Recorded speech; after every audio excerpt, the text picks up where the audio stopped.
Can you give your living space to me? It's too cramped with 3 kids. Suddenly, with her kids in tow, Amy showed up at the two-family home where my spouse and I were living with my in-laws. At Amy's outrageous request, both my husband Sean and I were stunned. Facing our speechlessness, the in-laws also sided with Amy. The place you guys are living in, isn't it too big for just the two of you? Giving it up to this girl with 3 growing kids is just common decency, isn't it? You two would be fine in a storage room. At their unreasonable demands, I lost my patience. I couldn't take it anymore. I decided they deserved divine punishment for their selfish behavior. With a poker face, I responded, "All right, as you wish, my husband Sean and I will leave." With that, I took Sean's hand and we moved from the two-family house to a modest apartment.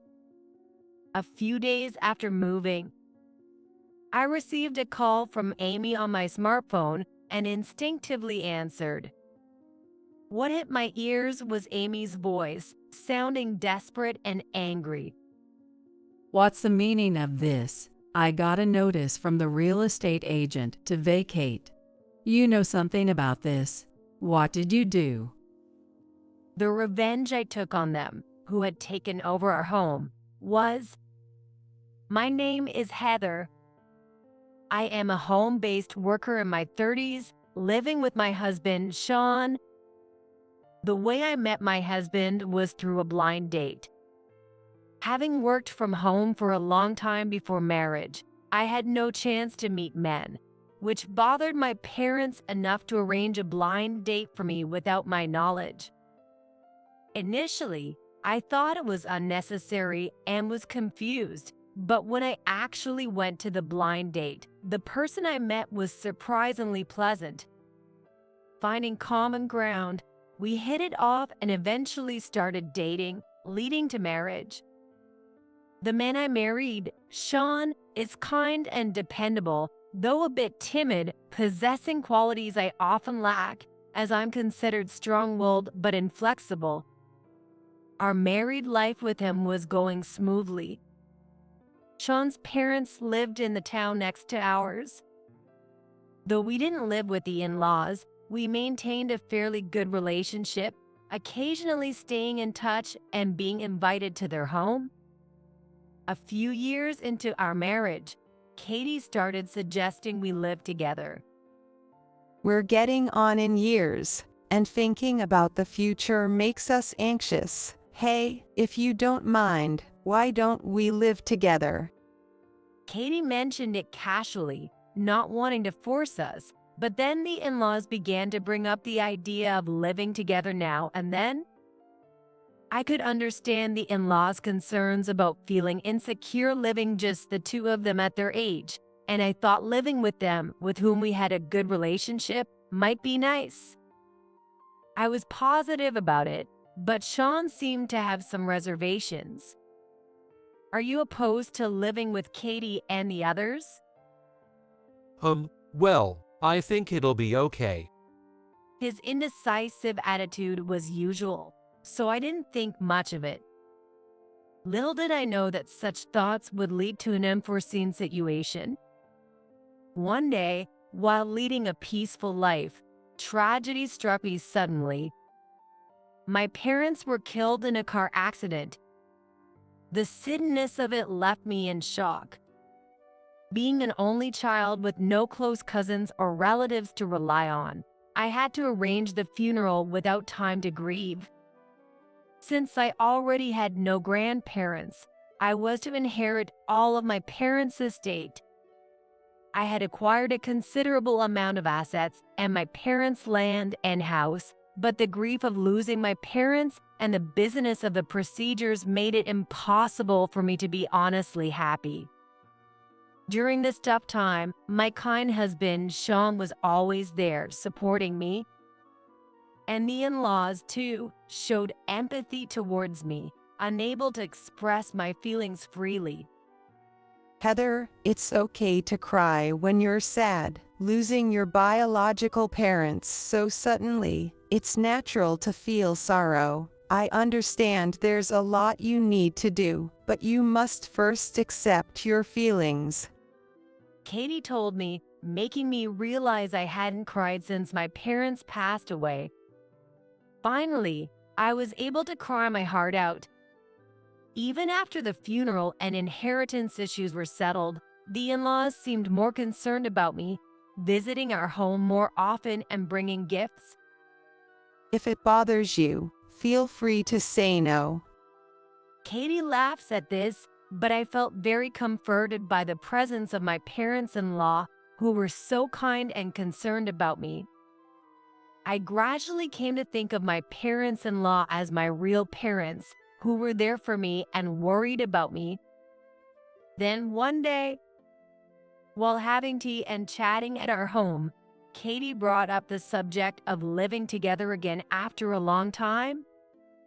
Hey, about the living together thing we talked about before. Even though Sean is with you, you must feel lonely losing your parents. Heather, would you seriously consider living with us?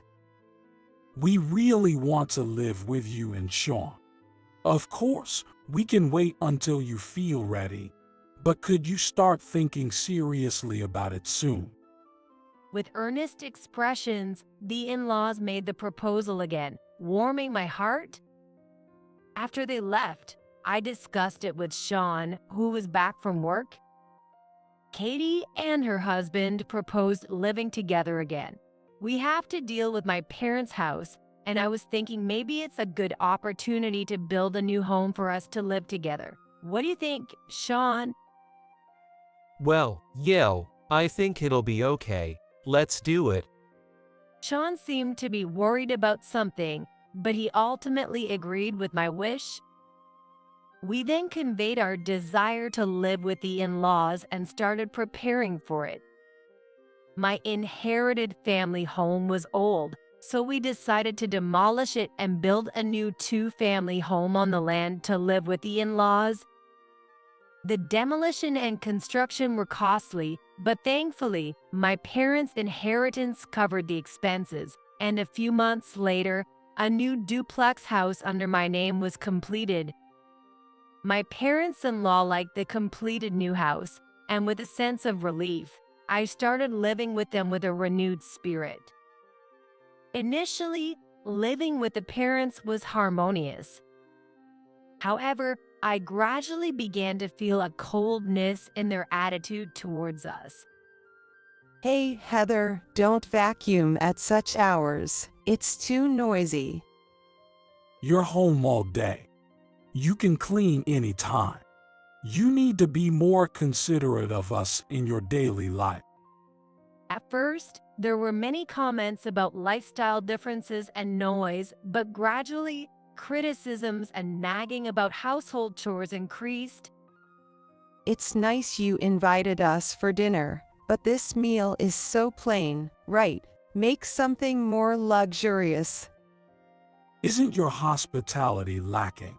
Really, what kind of upbringing did your parents give you? Their cold words pierced my heart. But I thought it was due to my immaturity that they pointed things out. They must be scolding me for my own good, I believed.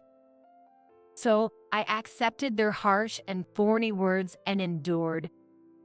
Even so, the sudden change from their previously kind and warm attitude gradually depressed me. When I vented to Sean, it seemed he had some realization. I thought as much. No, Heather, it's not your fault. You're managing both work and home perfectly and are the ideal wife for me, so don't worry about what my mom says. Sean's smile and words slightly healed my heart, hurt by the in-laws' attitude. Still, it seemed hard for Sean to speak up or oppose the in-laws, and the fundamental issue remained unresolved. Gradually, the in-laws' cold treatment escalated beyond words and behavior. They stopped contributing to the shared expenses for utilities and living costs that they had previously split with us. You and Sean are working, so you have money, right? Asking us, who live on our pensions, to pay is not nice, don't you think? When did you become such ungrateful children? With no comeback to such accusations, we had no choice but to cover the in-laws' share of the living and utility expenses. Then one day, something shocking happened. My husband was cheating on me, so I divorced him. That's why you gotta let us live here too. Amy said this and came barging into our home with her 3 still young children in tow. Sean and I were perplexed, but the in-laws welcomed Amy and her children.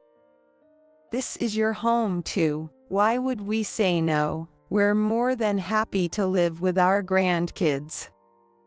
What a terrible has been to cheat like that. You must be exhausted.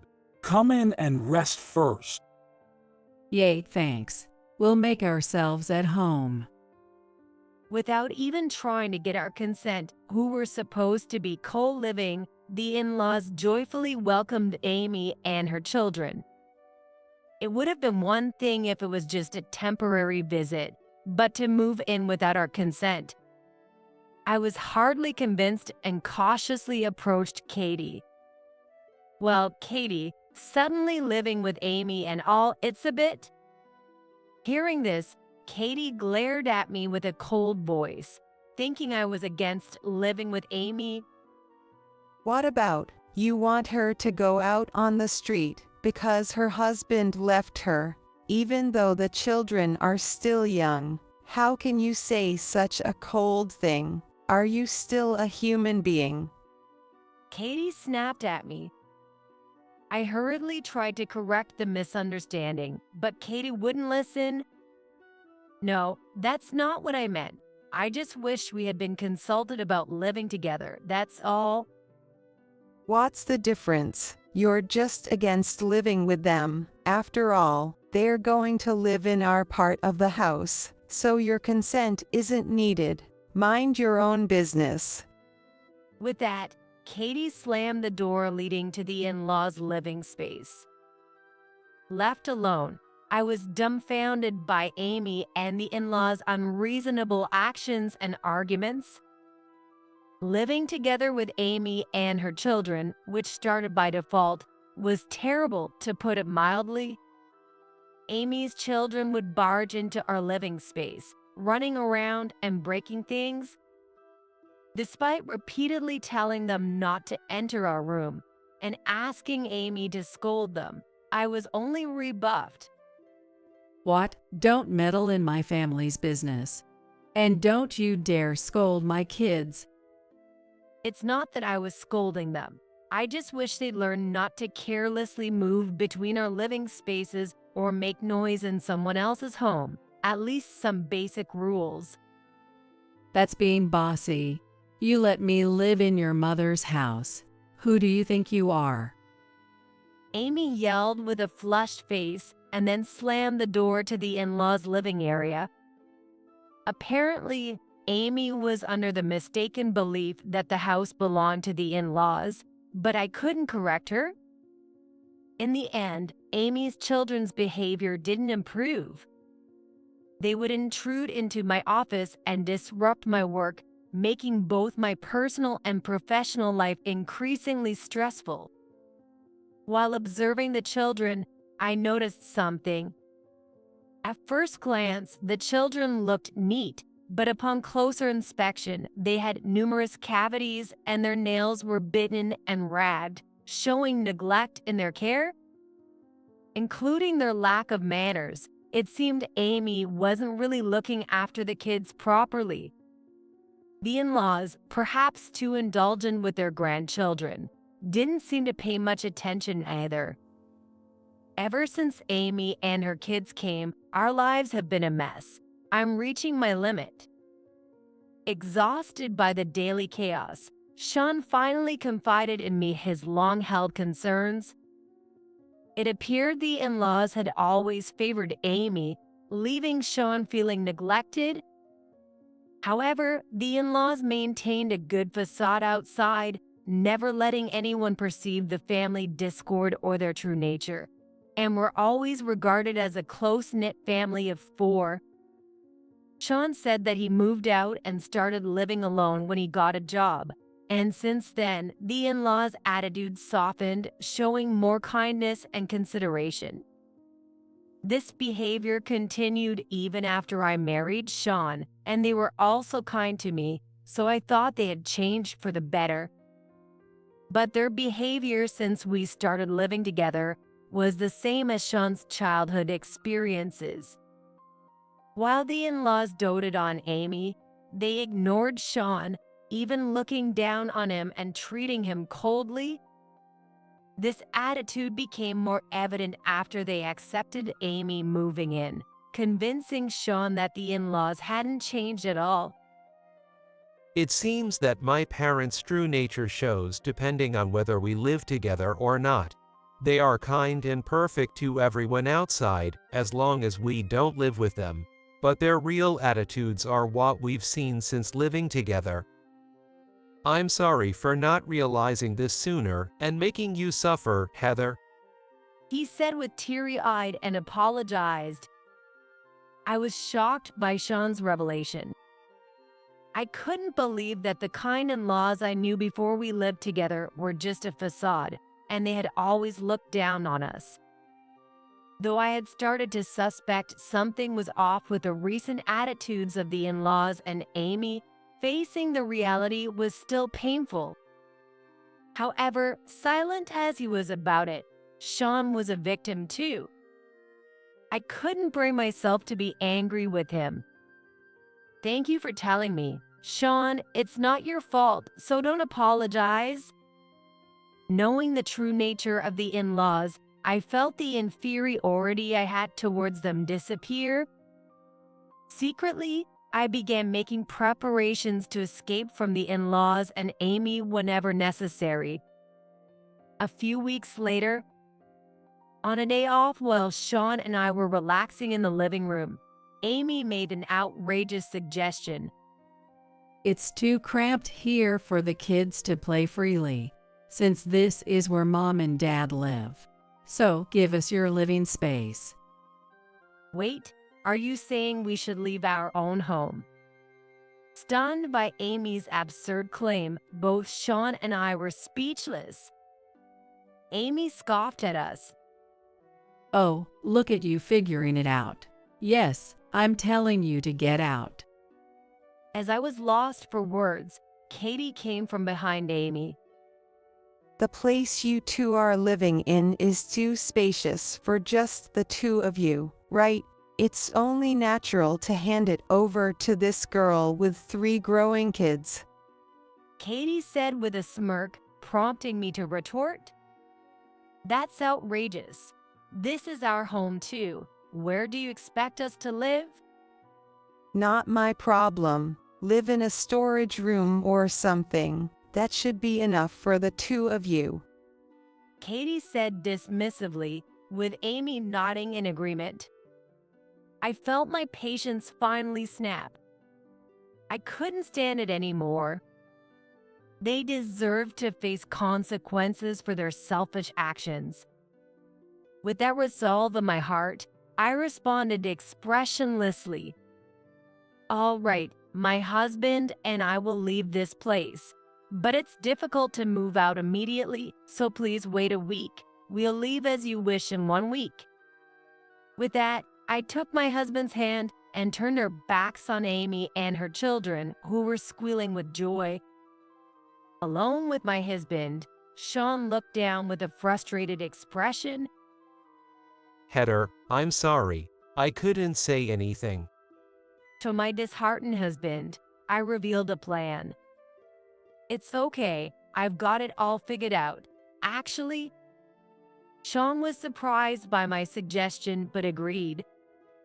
We then proceeded with the moving preparations, and a week later arrived. As you wish, we are leaving this house. But in exchange, we will sever our family ties with you and my sister today. Sean declared, which the in-laws seemed to accept without any concern. Yes, go ahead. You're nothing but a failure of a son anyway. I'm so relieved the nuisances are gone. Now, this house is just for us. With cold eyes, Sean and I left the duplex we had lived in.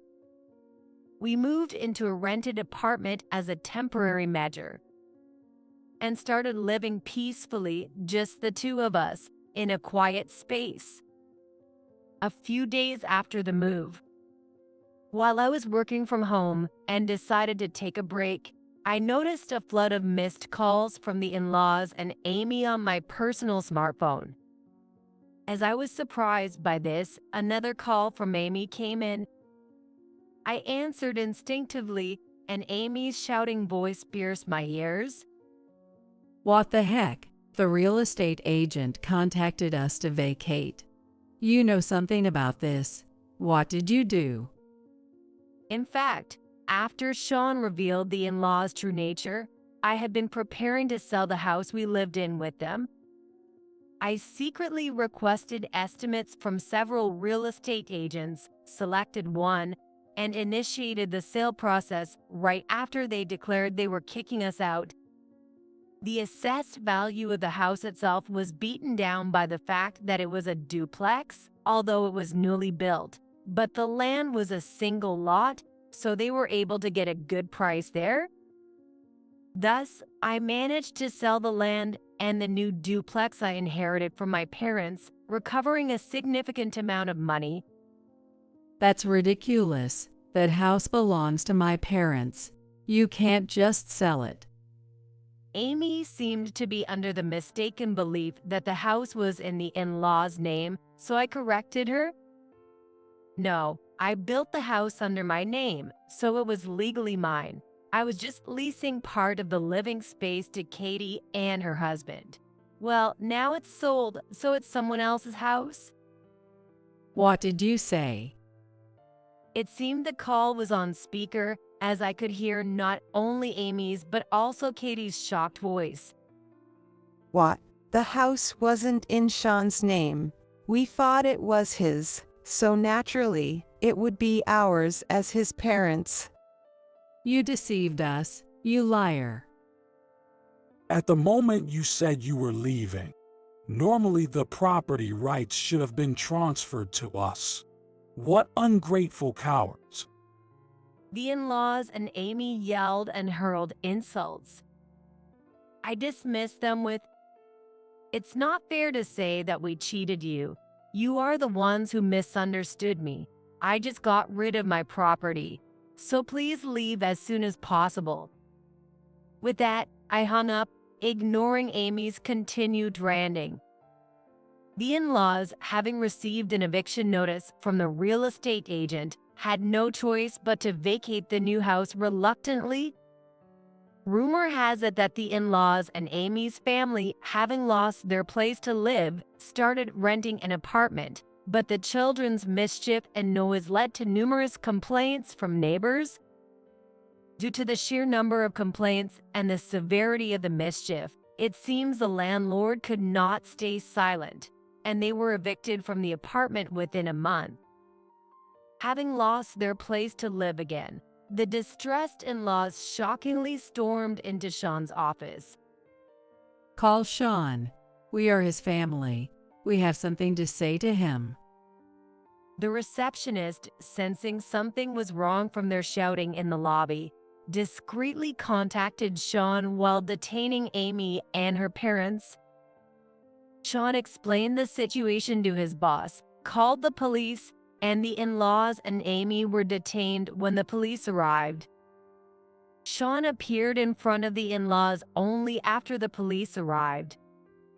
Seeing Sean, the in-laws resisted fiercely as they were being taken by the police, shouting at him, You ungrateful son. Because of you, we lost our home. Take responsibility. Calling the police? Are you insane?